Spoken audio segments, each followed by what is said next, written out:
जिज्ञासु मित्रों, बहुत बहुत अभिनंदन है आप सभी का दिव्य सृजन में।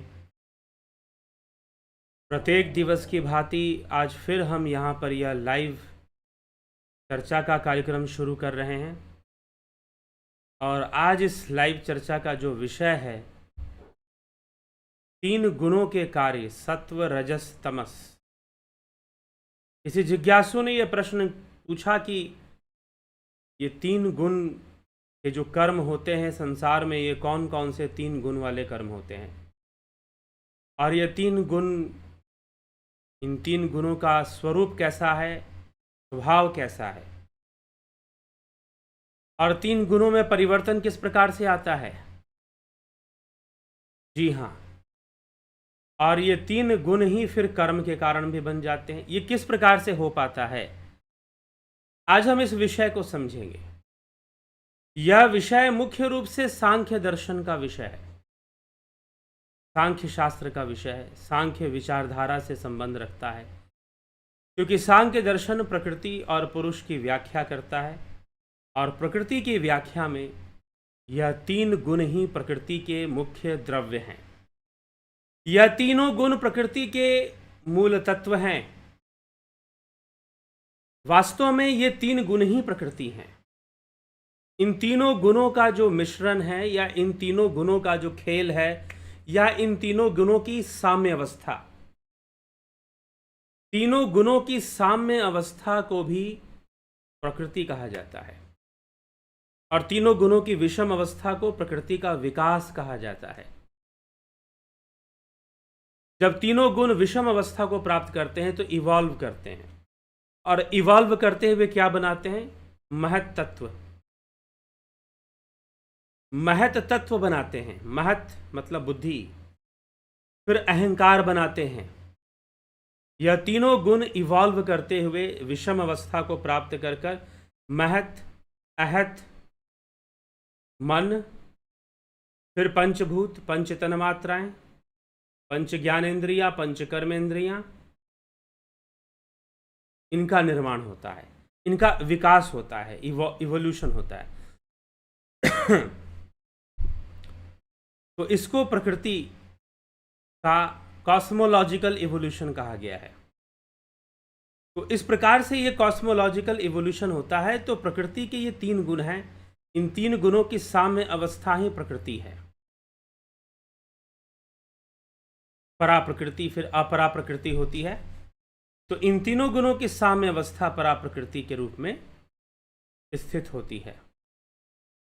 तो ये 3 गुण क्या करते हैं, इन तीनों गुणों की प्रकृति कैसी है, इन तीनों गुणों का स्वरूप कैसा है, इनका स्वभाव कैसा है। तो एक है सत्व गुण, एक है रजस और एक है तमस। सत्व ज्ञान का कारक है, सत्व गुण ज्ञान का कारक है, प्रकाश का कारक है। लेकिन तमोगुण, तमस जो है, ठीक इसके विपरीत, ठीक इसके विपरीत जो तमस है वो अंधकार का कारण है, अज्ञान का कारण है, स्थिति का कारक है, भोग का कारक है, भोग में स्थित रहना। तमोगुण ही उसका कारक बनता है। तमोगुण स्थिति का कारक है, तो कहीं कहीं पर स्थिति आवश्यक भी है, स्थिरता जरूरी है। कहीं कहीं पर कोई भी कार्य करने के लिए स्थिरता की भी आवश्यकता होती है। तो वैसे कोई भी गुण खराब नहीं है। ज्यादातर लोग ये समझते हैं कि सत्व गुण अच्छा है क्योंकि ज्ञान का कारक है। रजोगुण, रजस, रजस क्या है, रजस कर्म का कारक है, क्रिया का कारक है, एक्शन का कारक है।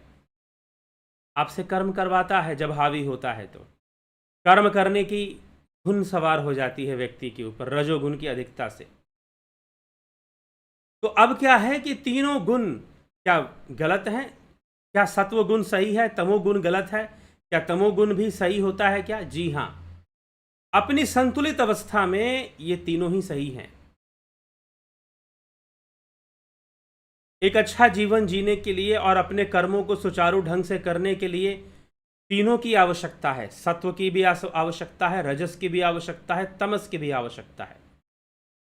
ये मत मानकर बैठ जाइएगा कि हमें तो बस सत्व गुण की वृद्धि करनी है। जी नहीं, ऐसा नहीं है। अगर आप ये मानकर बैठ गए कि हमें सिर्फ सत्व गुण की वृद्धि करनी है, तो अगर सत्व गुण अपनी संतुलन की अवस्था से ज्यादा हो जाएगा, अगर सत्व गुण बहुत अधिक हो जाएगा, तो सत्व गुण भी बंधन का कारण बनेगा। सत्व गुण भी आपको नुकसान पहुंचाएगा। सत्व गुण भी आपको योग के मार्ग पर आगे बढ़ने से रोकेगा और कई तरह के बाधा उत्पन्न करेगा। तो सत्व गुण भी बहुत बड़ी बाधा के रूप में हमारे सामने आ सकता है। कभी ये ना सोचें कि हमें, जो योगी हैं, जो वास्तव में योगी हैं, वो कभी भी इस प्रकार से नहीं सोचते कि हमें सत्व गुण को बढ़ा देना है या रजोगुण को बढ़ा देना है या तमोगुण को घटा देना है। नहीं, अति सर्वत्र वर्जते। कोई भी अगर बढ़ेगा तो आपको नुकसान करेगा। अगर सत्व गुण भी बढ़ेगा तो भी, रजस गुण बढ़ेगा तो भी, और तमोगुण बढ़ेगा तो भी आपके लिए ठीक नहीं होगा। ठीक है। तो अब तमस गुण जो है, तमोगुण जो है, और रजोगुण जो है, और सत्व गुण जो है, वो किस प्रकार से हमारे जीवन में कार्य करते हैं, किस प्रकार से हमारे मन के ऊपर। वैसे तो संपूर्ण संसार इनसे व्याप्त है। जैसे कहते हैं संसार में ईश्वर व्याप्त है, सर्वव्यापी, वैसे ये तीन गुण भी सर्वव्यापी हैं। प्रत्येक वस्तु में तीन गुण है, प्रत्येक व्यक्ति में तीन गुण है, प्रत्येक जीव में तीन गुण है, और प्रत्येक वस्तु में भी, चाहे वो सजीव हो निर्जीव हो, हर वस्तु में तीन गुण विद्यमान है, सत्वगुण, रजगुण और तमगुण। हाँ, किसी में किसी की अधिकता हो, यह अलग बात है। किसी में किसी की अधिकता हो, किसी में तमोगुण की अधिकता है, किसी में रजोगुण की अधिकता है, किसी में सत्वगुण की अधिकता है। अधिकता हो सकती है, किसी विशेष गुण की अधिकता हो सकती है, लेकिन हम ये कहें कि तीन गुण नहीं, किसी के अंदर मात्र एक गुण है, ऐसा नहीं हो सकता।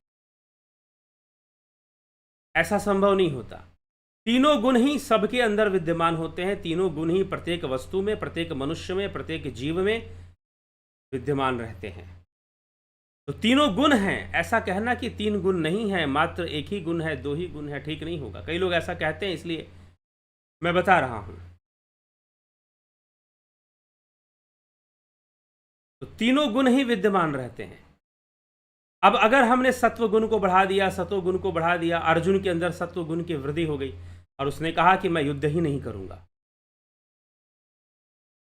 उसे अपना पुण्य ज्यादा दिखाई देने लगा, ज्ञान ज्यादा दिखाई देने लगा। जो भी उसके पास अधूरा ज्ञान था, अधूरा ही था, जिसे श्री कृष्ण भगवान ने पूरा किया उसे ज्ञान देकर। तो अर्जुन के पास अधूरा ज्ञान ही था, जिसको वो पूरा समझ के बैठा हुआ था, और उसी के कारण अवसाद में चला जाता और कहता है मुझसे तो गांडीव भी नहीं उठ रहा, मैं युद्ध कैसे करूंगा। ठीक, मुझसे तो गांडीव भी नहीं उठ रहा, मैं युद्ध कैसे करूंगा।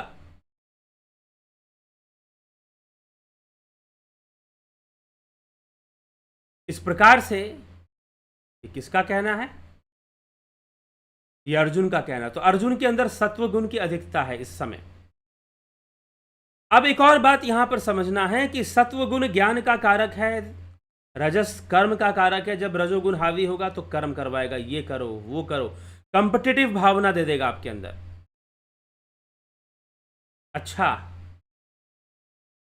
उसने इतने नंबर लाए, मुझे उससे ज्यादा नंबर लाना है एग्जाम में। अच्छा, उसके पास इतनी दौलत, मैं उससे ज्यादा कमा के दिखाऊंगा। उसके पास ऐसी गाड़ी, मैं उसे बड़ी गाड़ी खरीद कर ला कर दिखाऊंगा। ऐसी बहुत तरह की बातें हैं।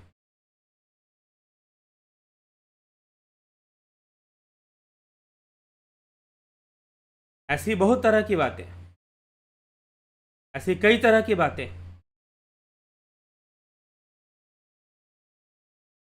तो रजस गुण के कारण कंपिटिटिव भावना आती है, कर्म करने की भावना आती है, व्यक्ति कर्म करता है, व्यक्ति कर्म करता है, क्रियाशीलता आती है रजोगुण से। तमोगुण से स्थिरता आती है, आलस्य आएगा, भोग वृत्ति आएगी, लेकिन अब प्रश्न ये उठता है कि ये तीन गुण हैं और इन तीन गुणों से क्या होता है? कर्म उत्पन्न होता है। क्या इन तीन गुणों से ही कर्म उत्पन्न होता है?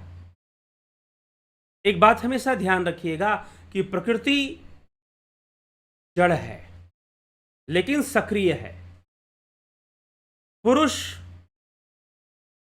व आत्मा चैतन्य है लेकिन निष्क्रिय है। यह सांख्य सिद्धांत है। प्रकृति जड़ है, प्रकृति जड़ है लेकिन सक्रिय है। पुरुष चैतन्य है लेकिन निष्क्रिय है।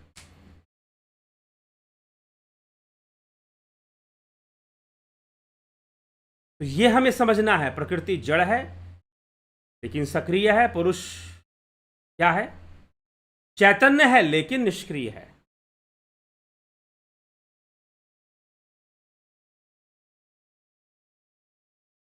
तो अब ऐसा क्यों है? यह प्रकृति की सक्रियता होना, इसलिए प्रकृति गतिशील है, प्रकृति परिवर्तनशील है। तो प्रकृति है क्या? सत्व रज तम, यही तो प्रकृति है। यह प्रकृति के तीन तत्व कहे गए हैं या प्रकृति के तीन द्रव्य कहे गए हैं सांख्य शास्त्र के अंदर। यह तीन गुण ही प्रकृति है। इन तीनों गुणों को आप एक करके प्रकृति कहते हैं। इन तीनों गुणों को एक साथ हम प्रकृति कहते हैं।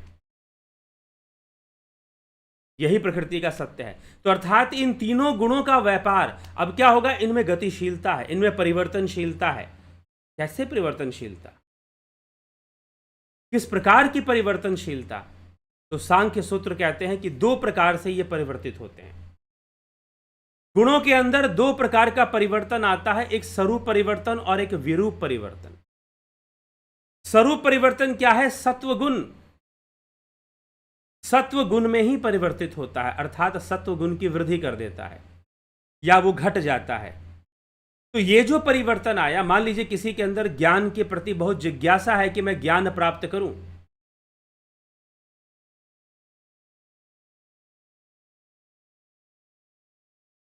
ज्ञान के प्रति जिज्ञासा है कि मैं ज्ञान प्राप्त करूं, लेकिन वो जिज्ञासा और अधिक बढ़ गई। अगर और अधिक बढ़ गई तो यह स्वरूप परिवर्तन हो गया, या फिर वो जिज्ञासा घट गई तो यह स्वरूप परिवर्तन, सत्व गुण में परिवर्तन हो गया। सत्व गुण में परिवर्तन हो गया तो इसे स्वरूप परिवर्तन कहेंगे। अब एक है विरूप परिवर्तन। विरूप परिवर्तन क्या है? कि किसी एक गुण के कारण किसी दूसरे गुण का विकास होना या परिवर्तित होना, एक गुण से दूसरे गुण में परिवर्तित होना। जैसे कि आपको ज्ञान प्राप्त करना है तो आप ज्ञान प्राप्त करने के लिए क्रियाशील हो गए। आप क्या हो गए? ज्ञान प्राप्त करने के लिए क्रियाशील हो गए। तो क्रियाशीलता क्या है? रजोगुण है। आपको पता चला कि अगर मुझे ज्ञान प्राप्त करना है तो गुरु की खोज करनी है। अगर मुझे ज्ञान प्राप्त करना है तो मुझे पुस्तकें चाहिए अध्ययन करने के लिए। तो अब आप पुस्तकों के जुगाड़ में लग जाओगे। गुरु चाहिए तो गुरु की खोज में लग जाओगे। तो यहां क्रियाशीलता आ गई, और क्रियाशीलता आने से रजोगुण आ गया। तो सतोगुण ने रजोगुण को प्रेरित कर दिया, सतोगुण ने रजोगुण को प्रेरित कर दिया। कई बार रजोगुण से सतोगुण प्रेरित हो जाता है, और इसी प्रकार से कई बार तमोगुण कि मुझे तो आराम करना है, चैन की नींद सोनी है, रूम में एसी लगा होना चाहिए और मैं आराम से लंबे 10-10 घंटा सोए रहूं। या फिर मुझे भोग भोगना है, मुझे सुंदर स्त्री चाहिए, भोग भोगने के लिए चाहिए। अब कर्म करोगे उसके लिए। तो यह जो क्रियाशीलता, तमोगुण ने क्रियाशीलता को पैदा किया कि भाई अगर चैन की नींद सोना चाहते हो, एसी लगाकर थोड़े पैसे कमाओ, थोड़ा धन कमाओ और एसी लगवा लो।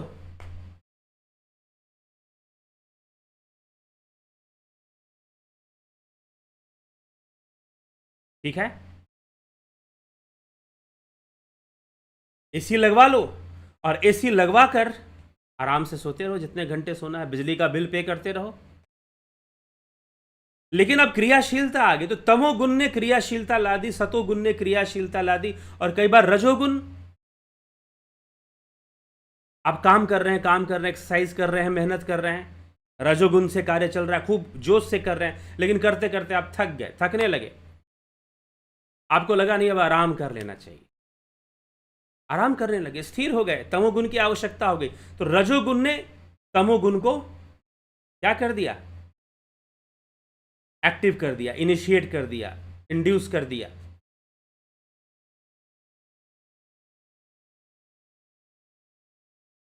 या फिर काम करते करते आपको नॉलेज के प्रति, ज्ञान के प्रति, अरे जैसे मान लो कि आप किसी यात्रा पे जा रहे हो, ट्रेन से जा रहे हो या बस से जा रहे हो, लंबी यात्रा पर,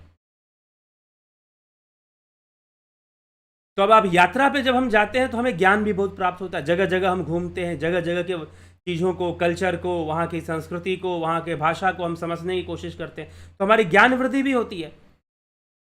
तो अब रजोगुण है, रजोगुण के साथ सतोगुण भी एक्टिव हो रहा है, सत्वगुण भी एक्टिव हो रहा है, इसलिए रजोगुण बीच में है। पहले सत्व है, ज्ञान का कारक, प्रकाश का कारक, और तमोगुण है अंधकार का कारक, अज्ञान का कारक, बीच में रजोगुण है कर्म का कारक। तो अब ये जो चीजें होती हैं, सत्व से रूपांतरित होना, परिवर्तनशीलता जो गुणों में आती है, स्वरूप परिवर्तन और विरूप परिवर्तन, अपने में ही परिवर्तित होना या फिर दूसरे में परिवर्तित हो जाने से विरूप परिवर्तन कहलाता है।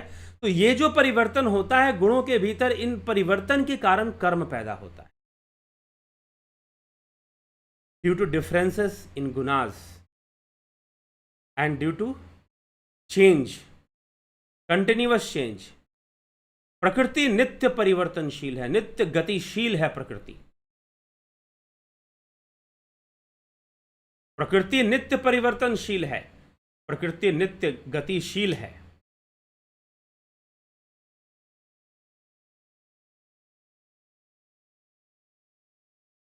प्रकृति नित्य गतिशील भी है, अपरिवर्तनशील है, तो गुणों में परिवर्तन आता रहता है और कर्मों की वृद्धि होती रहती है, और जीव कर्म बंधन में बंधता रहता है, जीव कर्म बंधन में बंधता रहता है, और फिर कर्मों का फल भोगता रहता है, कर्म करता है और कर्मों का फल भी प्राप्त होता है। कर्म सिद्धांत की कहें तो पूर्व मीमांसा के अनुसार कर्म सबसे बड़ी चीज है। हमारे जीवन में आने वाला सुख दुख, मान सम्मान, यश अपयश, सब कुछ कर्म के वशीभूत है। इसमें कोई देवता कुछ नहीं कर सकता, कोई गुरु या कोई ईश्वर भी कुछ नहीं कर सकता। यहां तक दावा है पूर्व मीमांसा शास्त्र का कि कर्म अपने आप में, कर्म की सत्ता है संसार में, कर्म ही सर्वोपरि है, और कर्म ही जीवन को बनाता है, जीवन को बिगाड़ता है। तो इस प्रकार से कर्म की व्याख्या भी प्राप्त हो जाती है शास्त्रों में। तो कर्म उत्पन्न कैसे होते हैं? तीन गुणों से उत्पन्न होते हैं। तीन गुणों के जो परिवर्तनशीलता है, तीन गुणों में जो गतिशीलता है, उसके कारण, इसलिए भगवान कहते हैं कि हे अर्जुन, ना तू क्षणमपि जातु तिष्ठत्य कर्म कृत, क्षण मात्र के लिए भी, ना तू कश्चित क्षणमपि जातु तिष्ठत्य कर्म कृत, क्षण मात्र के लिए भी तू कर्म का त्याग नहीं कर सकता। प्रकृति के गुणों के वशीभूत प्रत्येक जीव कर्म करने के लिए बाध्य होता है। श्रीमद् भगवद गीता 3रा अध्याय, भगवान कहते हैं कि क्षण मात्र के लिए भी तू कर्म का त्याग नहीं कर सकता, क्योंकि प्रकृति के गुणों के वशीभूत हुआ यह जीव प्रत्येक क्षण कर्म करने के लिए बाध्य होता है। तो कर्म किए बिना तो तू रह नहीं सकता, कर्म तो तुझे करना ही पड़ेगा। इसीलिए प्रकृति तुझसे लोभ मोह काम क्रोध अहंकार के वशीभूत अनाप शनाप कर्म करवाए। इससे बेहतर है, इससे बेहतर है कि आप संकल्पवान बने। तन में मनः शिव संकल्पमस्तु, तन में मनः शिव संकल्पमस्तु। आप संकल्पवान बने और आप कर्म करें।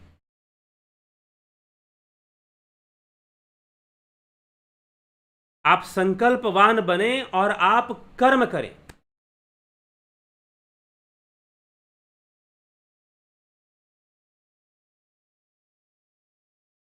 कर्मशील बनना जरूरी है, कर्मवान बनना जरूरी है।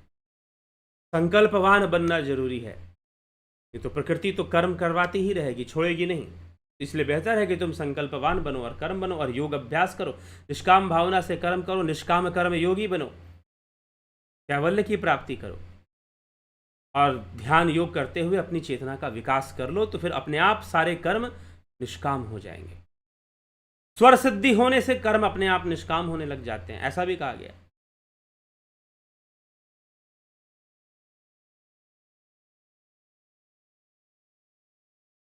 तो यह विचार हमें करना है, यह विचार हमें समझना।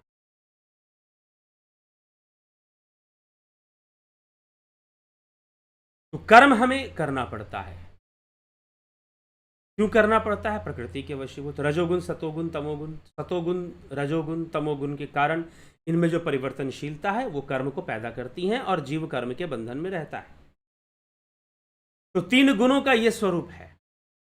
तो तीन गुण क्या करेंगे? सत्वगुण ज्ञान की ओर, जो है प्रकाश की ओर, साधना की ओर, योग की ओर ले जाएगा। रजोगुण संसार में कंपटीशन करवाएगा, मुझे भी ये करना है, मुझे भी वो करना है।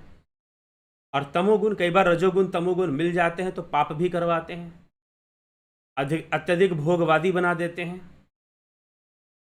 अत्यधिक भोगवादी बना देते हैं जब रजोगुण तमोगुण का आपस में मेल होता है या संबंध बनता है तो। और भोग के लिए आदमी बहुत सारे कर्म करता है, रजोगुण के कारण, तमोगुण के कारण, ताकि संसार के सभी भोग उसे प्राप्त हों, इसलिए वो अनेकों कर्म करता है। तो यह हमें विचार करना है। तो रजोगुण तमोगुण सतोगुण, अब मनुष्य की जो चेतना है ना, महर्षि वेद व्यास जी ने पतंजलि योग सूत्र के भाष्य में, योग सूत्र भाष्य में उन्होंने जो चेतना की अवस्थाएं बताई हैं, चित्त की भूमियां बताई हैं, मूढ़, क्षिप्त, विक्षिप्त, एकाग्र और निरुद्ध, ये पंच भूमियां बताई हैं। उसमें मूढ़ भूमि तमोगुण के कारण आती है, बनती है। क्षिप्त भूमि रजोगुण के कारण बनती है, विक्षिप्त भूमि सतोगुण के कारण बनती है, लेकिन एकाग्र भूमि योग से बनती है, ध्यान योग से बनती है। कहने का तात्पर्य यह है कि इन तीन गुणों के बंधन में, इन तीन गुणों के परिवर्तनशीलता में ही जीवन का सारा दुख है और संसार दुखमय है। सांख्य सूत्र कहते हैं कि संसार दुखमय है।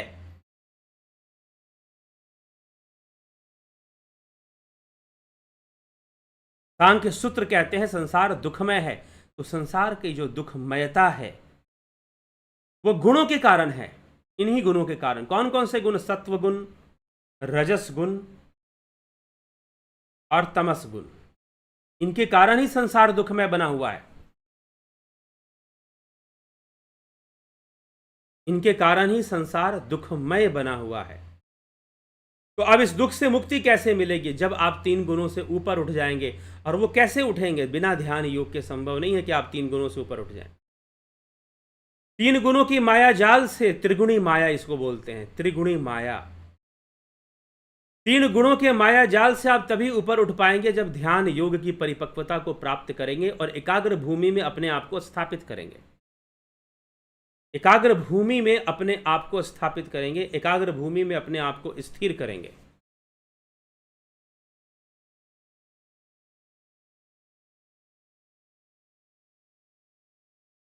तो गंभीरता से हमें यह विचार करना है और ध्यान योग की ओर आगे बढ़ना ही ये संपूर्ण दुखों का निवारण है।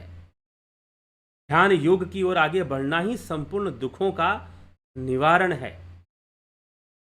संसार दुखमय है, दुख है तो दुख का कारण है, दुख का कारण है तो दुख का निवारण है, और दुख का निवारण ही मार्ग है, ध्यान योग है। कुछ इस प्रकार से आर्य सत्य को समझाया था बुद्ध ने। तो ध्यान योग का जो ऑनलाइन कोर्स है वो शुरू हो रहा है 20 जुलाई 2023, duration 1 month, guided meditation, transcendental meditation, spiritual healing techniques. Join Jupiter and Sun membership, दोनों में से कोई एक ज्वाइन करना है। कुछ लोग कंफ्यूज है कि भाई जुपिटर क्या है, सन क्या है। तो पूरा कोर्स जुपिटर है, आधा कोर्स सन है। दोनों में से कोई आप एक ज्वाइन करेंगे, दोनों ज्वाइन नहीं करेंगे। कुछ लोग पूछते हैं कि हम पहले सन कर लेते हैं बाद में जुपिटर कर लेंगे। जी हाँ, कर सकते हैं। तो क्या जुपिटर का फिर पूरा जुपिटर करना पड़ेगा? जी नहीं, आधा पेमेंट में ही फिर हो जाएगा जुपिटर जो है।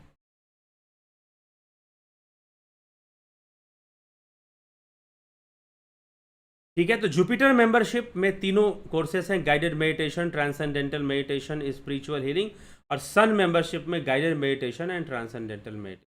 तो सन मेंबरशिप में है, तो जुपिटर और सन आप ज्वाइन कर सकते हैं। इसके साथ ही साथ अपने शारीरिक स्वास्थ्य के लिए वैकल्पिक चिकित्सा, प्राकृतिक चिकित्सा का भी लाभ उठा सकते हैं। Only in naturopathy patients becomes doctor, naturopathy course है ये, नेचुरोपैथी का कोर्स है ये। Only in naturopathy patient becomes doctor.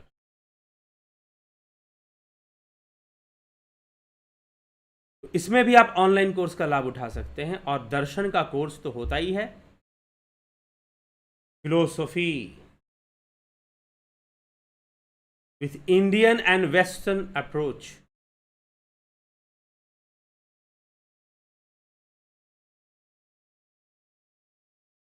तो आप जरूर इसका भी लाभ उठाइए, और ये बहुत सारे कॉन्सेप्ट क्लियर करेगा, सनातन धर्म के कॉन्सेप्ट। अभी हम अगले रविवार को, नेक्स्ट संडे को, आज भी संडे है, रविवार है, अगले रविवार को हम एक सेशन ले आएंगे जूम ऐप पर कि वास्तव में हिंदू कौन है, सनातन धर्मी कौन है। कोई हनुमान जी को मानता है, कोई राम जी को मानता है, कोई कृष्ण का उपासक है, कोई शिव का है, कोई देवी का है, कोई कुल देवता का उपासक बन जाता है, उपासना करता है। लेकिन वास्तव में सनातन धर्मी या हिंदू किसे कहते हैं? क्योंकि अभी सोशल मीडिया पे कोई ऐसे कोई महात्मा जी हैं, कोई बाबा जी हैं, उन्होंने ऐसा किया होगा, मैं नहीं मानता, लेकिन उनके अनुयायियों ने ऐसी घोषणा कर दी है कि जो हमारे बाबा जी को फॉलो नहीं करता वो हिंदू ही नहीं है। तो हिंदू किसे कहते हैं, सनातन धर्मी किसे कहते हैं, इस पे हम चर्चा करेंगे, इस पे हम चर्चा करेंगे कि सनातन धर्मी किसे कहते हैं, हिंदू किसे कहते हैं। क्योंकि उनके अनुयायियों ने यह घोषणा की कि जो इनको फॉलो ना करे वो हिंदू ही नहीं है। तो हिंदू होना किसे कहेंगे? और हिंदू होना तो वैसे तो हिंदू होना तो जियोग्राफिकल टर्म है, हिंदू जियोग्राफिकल टर्म है ये हिंदू, ये आध्यात्मिक टर्म नहीं है, या हमारे शास्त्रों से हिंदू शब्द नहीं निकला है। तो लेकिन फिर भी आज जो सनातन धर्मी है उसको हिंदू बोला जाता है। तो हिंदू कौन है? क्या भगवान को जो मानता है वो हिंदू है? क्या हनुमान जी को जो मानता है वो हिंदू है? क्या राम जी को जो मानता है वही हिंदू है? और मान लो कोई नहीं मानता है तो क्या वो हिंदू नहीं है? कुछ और विषय को मान रहा है, वो आत्मा को ही सब कुछ मान रहा है, तो क्या हिंदू है कि नहीं, सनातन धर्मी है कि नहीं? तो एक विशद, एक गंभीर चर्चा हम करेंगे, कौन सनातन धर्मी है, कौन हिंदू है। उसका लिंक, जूम ऐप का लिंक आपको जरूर मिलेगा, आप सभी उस पर ज्वाइन कर सकते। चलिए आगे बढ़ते हैं, और इस कार्यक्रम को आगे बढ़ाते हुए आपकी टिप्पणियों पर भी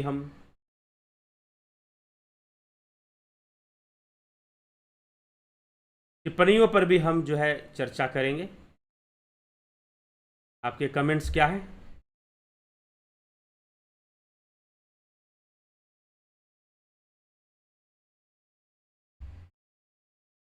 चंदन कुमार जी, नवज्योति नाथ जी, नरेंद्र माकुड़े जी, चितरंजन बरुआ जी, हीरालाल यादव, अर्जुन भाई चौहान,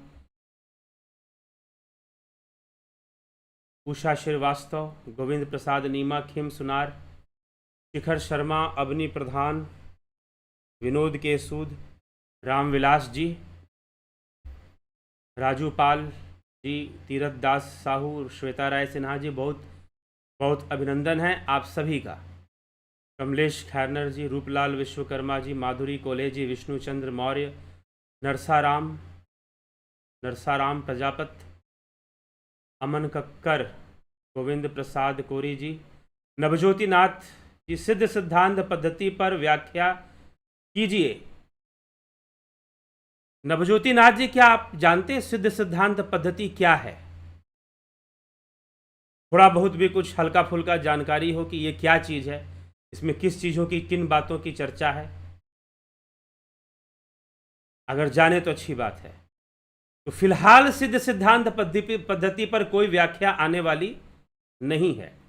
कुछ ऐसे ग्रंथों का लोग डिमांड करते हैं, जैसे स्वर योग,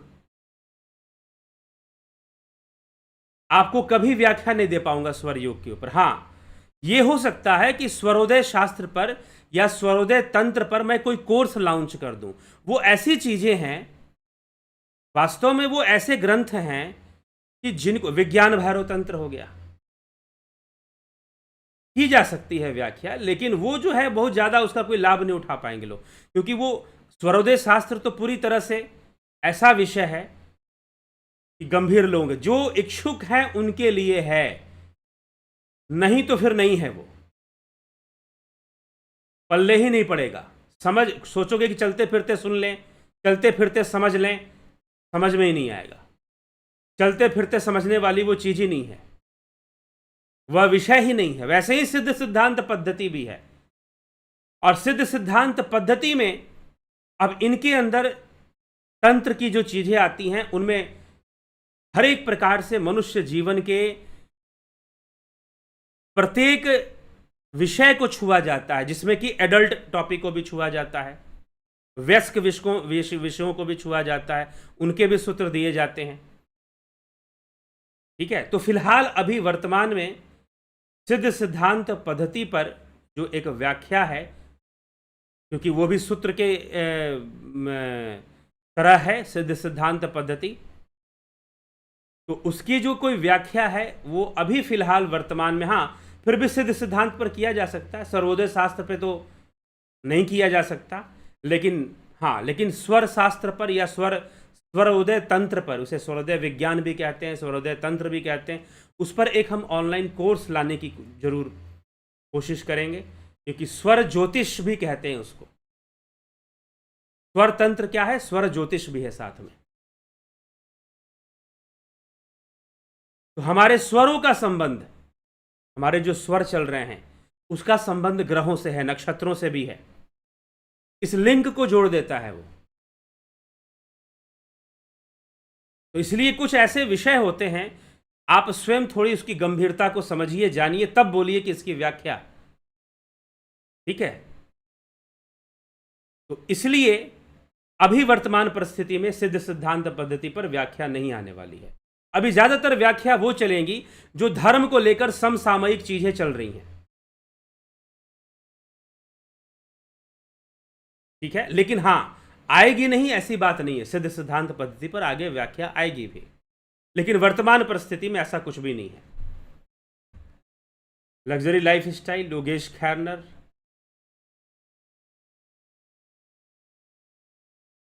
गुरुजी, विवाह एक यज्ञ है, हमारी विवाह संस्कार है। विवाह क्या है? संस्कार है। 16 संस्कारों में एक संस्कार है, एक यज्ञ है, हमारी सनातन संस्कृति का एक अभिन्न हिस्सा है। इस पर एक व्याख्यान माला लाने की कृपा करें। इस पर जो व्याख्यान माला है, देखिए, विवाह पर जो व्याख्यान माला है वो अभी हम आगे जो है एक कोर्स लाएंगे सेक्स एजुकेशन के ऊपर, यौन शिक्षा के ऊपर, उसमें उसकी अच्छे से व्याख्या हो जाएगी। ठीक है, तो विवाह एक यज्ञ नहीं है, विवाह एक संस्कार है। क्या है? 16 संस्कारों में एक संस्कार विवाह है। आप उसमें यज्ञ करेंगे। यज्ञ का अर्थ क्या है? यज्ञ का अर्थ है यजन, यज्ञ का अर्थ है शुभ कर्म। यज्ञ का सिर्फ इतना अर्थ मत निकालिएगा कि अग्नि जलाया और उसमें आहुति देने लगे तो यज्ञ हो गया। जी नहीं, वो तो होम क्रिया है, उसे हम हवन कहेंगे, होम कहेंगे, अग्निहोत्र। ठीक है, लेकिन यज्ञ एक बहुत बड़ी चीज है। यज्ञ एक भावना है। ठीक, तो विवाह में यज्ञ होता है, आप ऐसा कह सकते हैं, लेकिन विवाह एक यज्ञ है ऐसा नहीं है। विवाह एक संस्कार है। 16 संस्कारों में एक संस्कार विवाह है। ठीक है, इसको स्पष्ट कर लीजिए। ठीक, चलिए, हमारी सनातन संस्कृति का एक अभिन्न हिस्सा है। क्या विवाह दूसरे में नहीं हो रहा? क्या विवाह, क्या प्रणय सूत्र दूसरी जगहों पर जो दूसरे रिलीजन हैं, तथ्य में है, वहां पर नहीं हो रहा? क्या वहां पर भी तो हो रहा है? ठीक है, तो यही पहली बात, तो यही सनातन शब्द का अर्थ समझिए, फिर सनातन संस्कृति को समझिए। पहले सनातन शब्द का अर्थ समझिए, फिर सनातन संस्कृति को समझिए।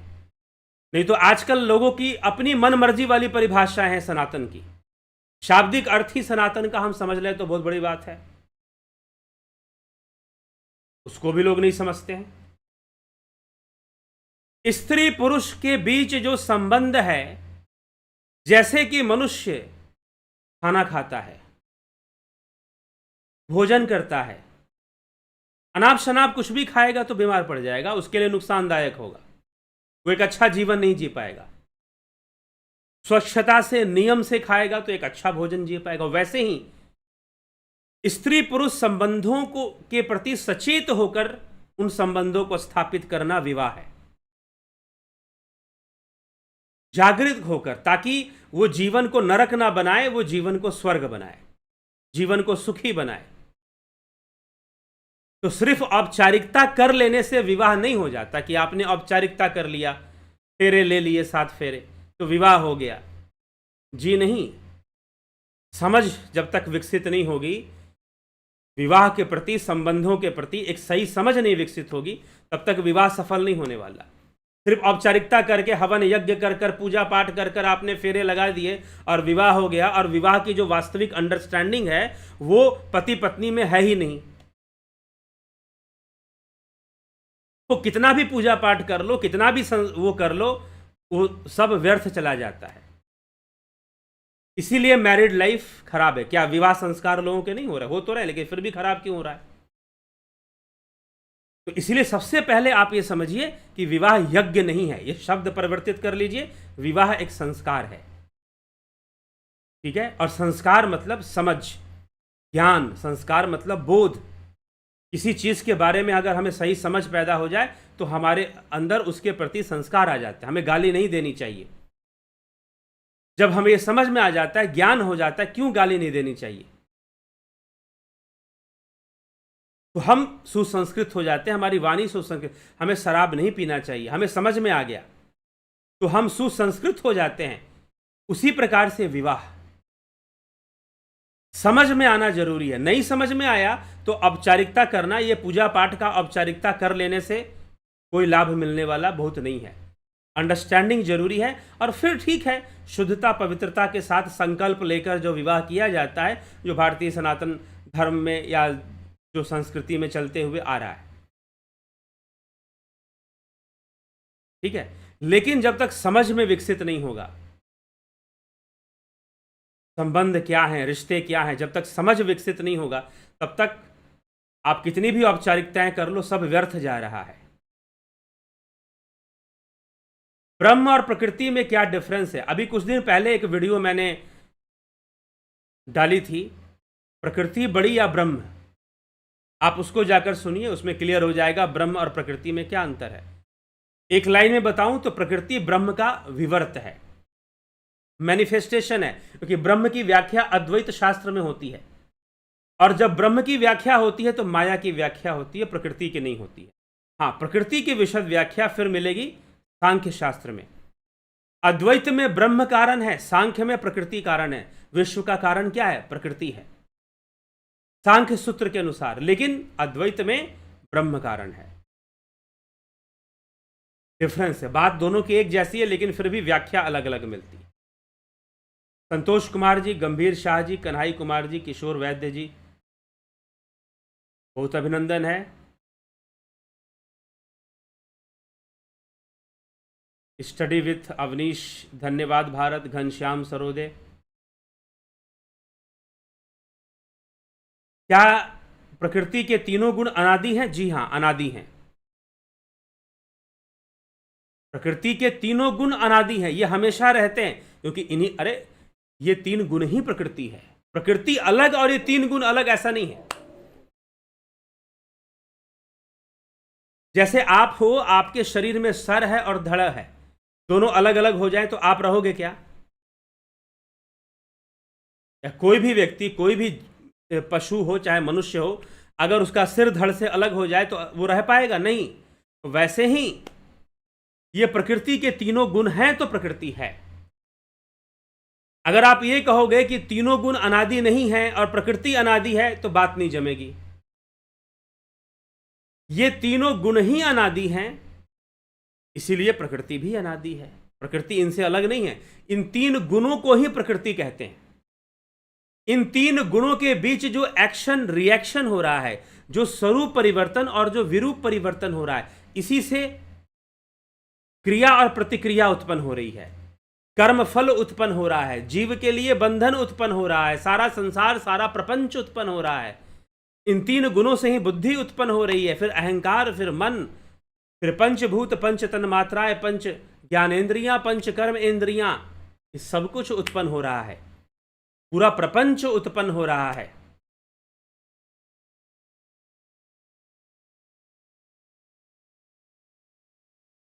ठीक है, तो तीन गुण ही प्रकृति है, प्रकृति के तीन गुण और तीन गुण ही प्रकृति है। जब भी आप ये कहते हैं कि प्रकृति के तीन गुण हैं, तो आप ये समझिए कि ये तीन गुण ही प्रकृति है, यह तीन गुण ही प्रकृति है। अब आप प्रकृति को कुछ अलग नहीं समझेंगे। हर जगह यह तीन गुण कार्य कर रहा है। मैं इस समय बोल रहा हूं, यह तीन गुण कार्य कर रहा है, आप सुन रहे हैं, आपके ऊपर भी तीन गुण कार्य कर रहे हैं। अब प्रकृति कोई अलग एंटिटी नहीं है, उसकी कोई तीन गुणों से कोई अलग सत्ता रखने वाली कोई चीज है प्रकृति, नहीं। यह तीन गुण ही प्रकृति है, ऐसा समझिए। यह तीन गुण की विषम अवस्था होने से इवोल्यूशन होता है, इस तीन गुण की विषम अवस्था होने से सृष्टि होती है, और तीन गुण की सम अवस्था होने से मोक्ष होता है। विषम अवस्था से बंधन होता है, सम अवस्था से मोक्ष होता है। और तीन गुणों की समता एकाग्र भूमि मतलब योग के द्वारा, ध्यान योग के द्वारा लाई जा सकती है। ठीक है, ये तीन गुण अनादि हैं, इनका आदि अंत नहीं होता। ठीक है, अनादि होते हैं। रूपलाल विश्वकर्मा जी गुरु जी सिद्धांत पद्धति पर व्याख्या लाने की कृपा कीजिए, जरूर आएगा भविष्य में, लेकिन अभी वर्तमान में जल्दी में तो नहीं आने वाला है। लेकिन इस ग्रंथ पर आपने रिक्वेस्ट किया है, पीछे किसी ने कहा था कि कीजिए, मतलब कोई महानुभाव जो थे कह रहे थे, ऑर्डर दे रहे थे कि कीजिए। हाँ, उनको भी मैंने कहा कि आएगा, लेकिन वर्तमान परिस्थितियों में नहीं आएगा, लेकिन बाद में आएगा।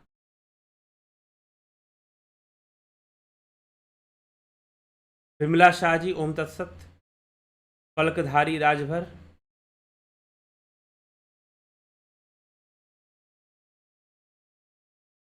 ओम तत्सत गुरु जी। अभी क्या हुआ कि एक महानुभाव ने एक रिक्वेस्ट किया, वर्तमान में धर्म को लेकर जो चीजें चल रही हैं वो कई बार संशय पैदा करती हैं, तो उन विषयों पर हमें क्लैरिफिकेशन मिले, समझ पैदा हो हमारी, तो बड़ा अच्छा होगा। तो इसलिए ज़्यादातर कोशिश किया जा रहा है आपके प्रश्नों पर, और जो चीज़ें चल रही हैं उसके अनुसार हम धर्म को समझने का प्रयास करें। इसलिए अगले संडे को मैं एक जूम मीटिंग रखूंगा, नेक्स्ट संडे एक जूम मीटिंग रखूंगा, और उस जूम मीटिंग पर हम चर्चा करेंगे कि वास्तव में सनातन धर्म क्या है, और सनातनी किसे कहते हैं, हिंदू किसे कहते हैं, उस पर चर्चा होगी। विमला शाह जी, पलकधारी जी, स्टडी विथ अवनीश। गुरुजी, प्रकृति में सिर्फ तीन ही गुण क्यों हैं, तीन से कम या ज्यादा नहीं? या तो तीन गुण हैं या फिर तीन गुण समाप्त हैं। प्रकृति में तीन गुण नहीं है, ये तीन गुण ही प्रकृति है, सीधी सी बात। या तीन गुण ही प्रकृति है, पहले तो आप ये समझ लीजिए। अब तीन गुण से कम क्यों नहीं है, तीन गुण से ज्यादा क्यों नहीं है, अब इतना ज्ञानी मैं भी नहीं हूं भाई। स्टडी विथ अवनीश, क्षमा कर दीजिए प्रभु, इतना ज्ञान हमको प्राप्त नहीं है, ठीक ना, कि आपको ये बता सकें कि तीन गुण से कम क्यों नहीं है या तीन गुण से अधिक क्यों नहीं है। और दोबारा प्रश्न रिपीट करेंगे तो शायद, तो इसीलिए जो है प्रकृति में सिर्फ तीन गुण ही क्यों है, शायद गीता में आप ढूंढिए ना, भगवान कृष्ण ने बताया हुआ कि 3 गुण से कम क्यों नहीं है। ये तो शायद गलती से कृष्ण जी भी छूट गए होंगे। आप अर्जुन बने होते तो पूछते कि प्रभु ये बताइए कि 3 गुण ही क्यों हैं और 3 गुण से कम क्यों नहीं है। अब समस्या क्या है कि आपका संपूर्ण व्यक्तित्व ही 3 गुण में है। अगर 3 गुण ना रहे, अगर मान लो तमोगुण को हटा देते हैं तो आपका सोना बंद, तो फिर क्या होगा? बूढ़े जल्दी हो जाएंगे आप, आपकी जो नसें हैं, आपके जो न्यूरॉन सेल हैं वो जल्दी डेड हो जाएंगी। अगर आप सोएंगे नहीं, अगर तमोगुण आपके अंदर ना हो तो आप भोजन नहीं करेंगे। अगर तमोगुण आपके अंदर ना हो तो आप सोएंगे नहीं। तो 3 गुण ही क्यों हैं? 3 गुण इसलिए हैं क्योंकि तीनों गुण एक संतुलन की अवस्था को बनाते हैं। तीनों गुण क्या करते हैं? एक संतुलन की अवस्था को बनाते हैं। तो इसलिए 3 गुण का होना जरूरी है। तीनों ही एक संतुलन की अवस्था को पैदा करते हैं जीवन में। इसलिए जीवन में तीनों का होना जरूरी है, तीनों का रहना जरूरी है। अगर एक गुण भी ना रहे, पहली बात तो आप इन तीनों गुणों को अपने व्यक्तित्व से अलग मत कीजिए। आपके भीतर है 3 गुण, इस समय भी काम कर रहे हैं। आप प्रश्न पूछ रहे हो तो भी काम कर रहे हैं। आप बैठे हुए हो तो भी 3 गुण कार्यरत हैं, अपने काम में वो लगे हुए हैं।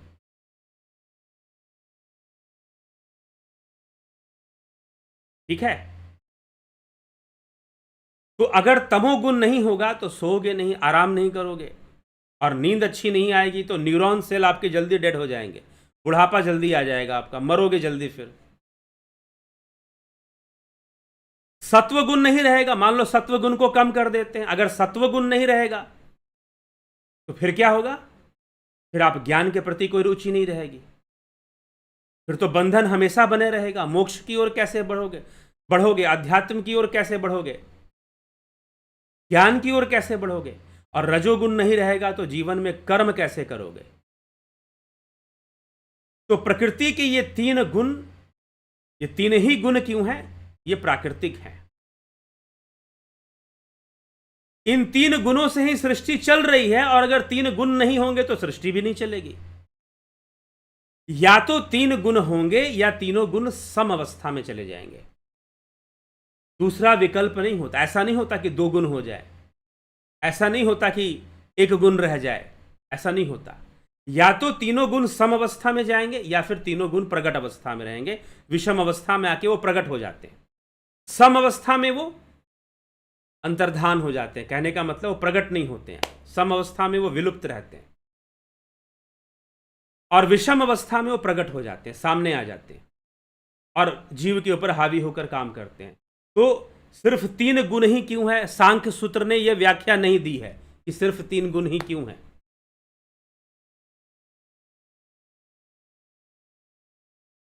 क्यों? क्योंकि ये 3 गुण बेसिक नेचर है। पत्थर है ना, एक पत्थर उसके अंदर भी 3 गुण है। नदी बह रही है ना, उसके अंदर भी 3 गुण है। संसार की कोई वस्तु इससे मुक्त ही नहीं है।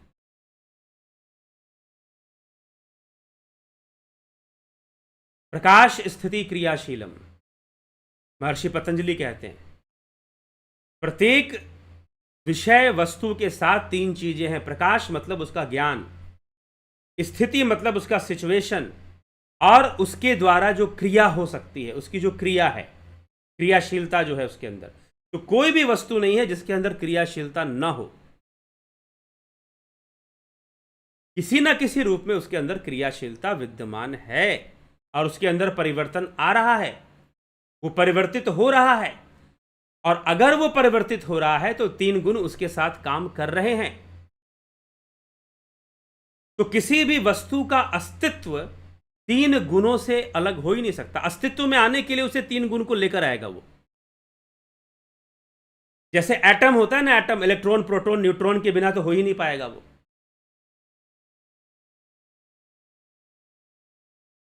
ठीक है।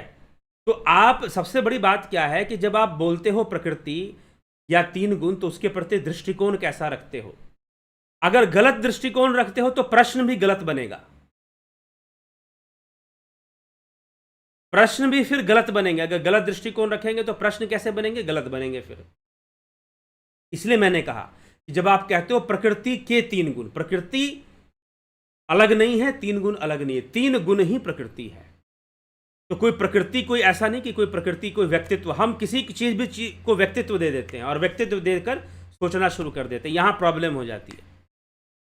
तो प्रकृति कोई अलग से कोई सत्ता बैठी है या अलग से कोई महिला है प्रकृति और उसके 3 गुण हैं, ऐसी कोई बात नहीं है। 3 गुण ही प्रकृति है, 3 गुण ही प्रकृति है, ऐसे समझना तो समझ में आएगा।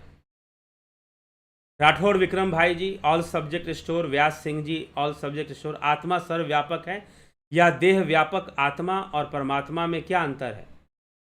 देह में वो प्रतिबिंबित हो रहा है, जैसे कि बिजली तार में है लेकिन जाकर बल्ब में वो रिफ्लेक्ट हो रहा है, बल्ब में पता चल रहा है कि हाँ भाई करंट आ गया, बिजली आ गया, बस इतनी सी बात है। रामविलास जी, सर क्या मैं ध्यान योग करने से आसपास के लोग सुख शांति महसूस करते हैं? बिल्कुल। जब आप ध्यान योग करोगे तो आपके आसपास के लोगों पर भी उसका प्रभाव जाएगा और उनके मन पर भी उसका असर जाता है। बिल्कुल सही बात है, बिल्कुल ऐसा होता है। आप ध्यान योग का अभ्यास करेंगे तो चारों तरफ का वातावरण जो है आपको मिलेगा और चारों तरफ का जो वातावरण है उसमें, चारों तरफ का जो वातावरण है उस पर भी उसका प्रभाव जाता है, लोगों पे भी उसका प्रभाव जाता है। बिल्कुल सही बात है। दीपक शर्मा जी, बलवंत सिंह गोहिल जी, सुभाष लांडे जी, 12 राशियों अनुसार मणि पहनने से लाभ होता है? जी नहीं, कुछ भी पहन लेने से लाभ नहीं होता। आपको पता होना चाहिए कि आपका लग्न की राशि कौन है, आपको पता होना चाहिए कि त्रिकोण की राशियां कौन हैं और कौन सी राशि का पहनना चाहिए। तो ऐसे आप डिसाइड नहीं कर सकते कि 12 राशियों के अनुसार कुछ भी आप पहन लेंगे, ठीक है। जो लग्न की राशि हो, जो त्रिकोण की राशि हो, उसी के रत्न आप धारण कर सकते हैं। तो ये तो पता करने का, देव एस्ट्रो में आप अगर पता करना चाहते हैं तो आप अपनी हॉरोस्कोप जन्म कुंडली दिखा के पता कर सकते हैं, ठीक है। दीपक शर्मा जी, गुरु जी तीनों गुण सर्वव्यापी हैं। पहली बात तो ये, इंद्रिय जगत में सिर्फ इंद्रियों से परे तीनों गुण नहीं। जब हम योग समाधि में चले जाते हैं तो तीनों गुण नहीं है। तो जो तीनों गुण सम अवस्था में कहां पर रहते हैं, कहां पर रहने का प्रश्न नहीं बनेगा ना। फिर वही बात है, जब दृष्टिकोण गलत होगा तो प्रश्न गलत बनेगा। तीनों गुण सर्वव्यापी हैं, बोल चुका हूं मैं। दीपक शर्मा जी, अगर आप शुरू से सुन रहे हैं तो तीनों गुण क्या है? सर्वव्यापी हैं। तो सम अवस्था में कहां पर रहते हैं? कोई प्लेस नहीं हो सकता। जब सर्वव्यापी हैं तो कोई प्लेस कहां से आ जाएगा, कोई जगह कहां से आ जाएगी कि वो रहे वहां पर?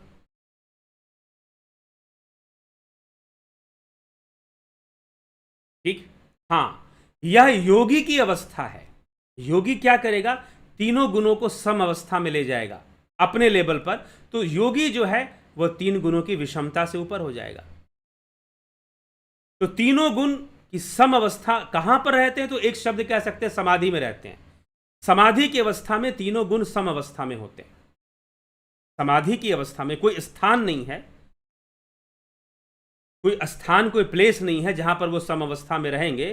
कोई वो 3 दोस्त नहीं है या 3 दुश्मन नहीं है कि तीनों का लड़ना बंद हो गया, चलो भाई कहीं जाके बैठ जाते हैं, नहीं। ये तो सर्वव्यापी तत्व है तीनों गुण इस संसार में, ठीक है। तो जब सर्वव्यापी है तीनों गुण तो उस अवस्था में होते हैं योगी, गुणातीत होता है समाधि की अवस्था में। समाधि की अवस्था में यह गुणातीत, भावातीत होकर सम अवस्था में हो जाता है। मन और जीव अलग अलग हैं या एक है? समूह को मन कहते हैं या मन कुछ अलग वस्तु है? मन जीव का एक अंग है, सूक्ष्म अंग है। स्थूल अंग यह शरीर है, हाथ पैर हैं, और सूक्ष्म अंग मन, बुद्धि, चित्त, अहंकार, कर्म, काम, संस्कार, ये सारे हमारे जीव का ही सूक्ष्म अंग हैं। जैसे कि हाथ है, पैर है, ये स्थूल अंग है, वैसे मन क्या है? सूक्ष्म अंग है। पंच ज्ञान इंद्रिया, पंच कर्म इंद्रिया, पंचभूत, पंच तन्मात्राएं, और फिर ये 4 हो गए, और अंतःकरण चतुष्टय, मन बुद्धि चित्त अहंकार, ये सब जीव के अंग हैं। तो मन भी जीव का अंग है। ठीक है, मन और जीव एक ही है, ये कहना पूरी तरह से सही नहीं है। ये कहना सही है कि मन जीव का सूक्ष्म अंग है, स्थूल अंग नहीं है, सूक्ष्म अंग है। विचारों का समूह, जो विचार संस्कार हमारे ऊपर हावी है, वही मन है। जिसका फ्लो चल रहा है, फ्लो ऑफ थॉट्स, वही मन है। बहुत चर्चा हो चुकी है पीछे इसके ऊपर, दोबारा चर्चा कर देंगे। ठीक है, दोबारा इस विषय पर चर्चा करेंगे। अच्छा विषय है, अच्छा प्रश्न है आपका। मन और जीव एक है या अलग है? Good question. चलिए, तो आगे हम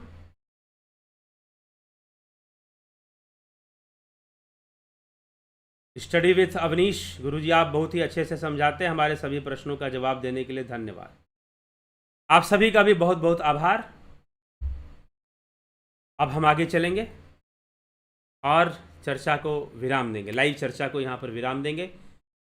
जो लोग ध्यान योग का कोर्स करना चाहते हैं वो ध्यान रखें, 9661 802459, इस नंबर पर आप व्हाट्सएप मैसेज करेंगे और आप डिटेल मांगेंगे कि हमें ध्यान योग सीखना है, हमें बताइए कैसे सीखना है, डिटेल दीजिए। तो आपको डिटेल दिया जाएगा, उसकी जानकारी दीजिए कि हम कैसे ज्वाइन कर सकते हैं, कैसे ध्यान योग से जुड़ पाते हैं। आप इस नंबर पर व्हाट्सएप मैसेज कर आप रिक्वेस्ट भेजेंगे जुड़ने के लिए, तो आपको सारे डिटेल दे दिए जाएंगे, कैसे ज्वाइन करना है, कैसे जुड़ना है, कैसे मेंबरशिप लेना है। ठीक है, और फिर 20 जुलाई से कोर्स शुरू हो जाएगा। सारे कोर्स 20 जुलाई से शुरू हैं, ध्यान योग, प्राकृतिक चिकित्सा और दर्शन। ठीक है, तो इसी के साथ हम विराम देते हैं। कल फिर मिलते हैं